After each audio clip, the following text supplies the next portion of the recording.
સુરત શહેરમાં પ્રતિબંધિત ચાઇનીઝ દોરા સામે ઉધના પોલીસ દ્વારા કડક કાર્યવાહી કરવામાં આવી છે.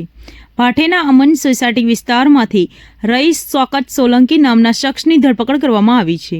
આરોપી પાસેથી પ્રતિબંધિત 125 ચાઇનીઝ દોરાના બોબિન મળી આવ્યા હતા. પોલીસે કુલ 37,000 રૂપિયાની વધુની કિંમતનો મુદ્દામાલ જપ્ત કર્યો છે. પોલીસ તપાસમાં ખુલ્યું છે કે આરોપી રાજસ્થાનના શિખર વિસ્તારમાંથી બોબિન 250 રૂપિયામાં લાવી સુરતમાં 500 થી 1,000 રૂપિયામાં વેચાણ કરતો હતો. માહિતીના આધારે ઉધના પોલીસે અમન સોસાયટીમાં છાપો મારીને આરોપીના ઘરમાં સંતાડવામાં આવેલા ચાઇનીઝ દોરાનો જથ્થો શોધી કાઢ્યો હતો.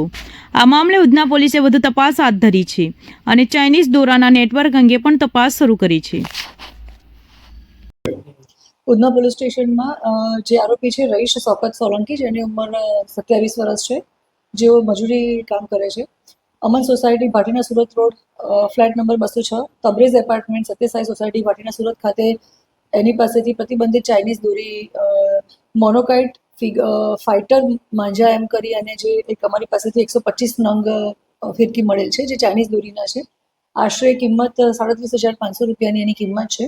અને અમારી પાસે જે હ્યુમન સોર્સથી ઇન્ફોર્મેશન હતી કે આ વ્યક્તિ જે આરોપી છે એ આ પ્રકારે પ્રતિબંધિત ચાઇનીઝ દોરીનો જે મુદ્દામાલ છે રાજસ્થાનથી લાવ્યો છે અને અહીંયા પ્રતિબંધિત હોવા છતાં પણ વેચાણ કરી રહ્યો છે.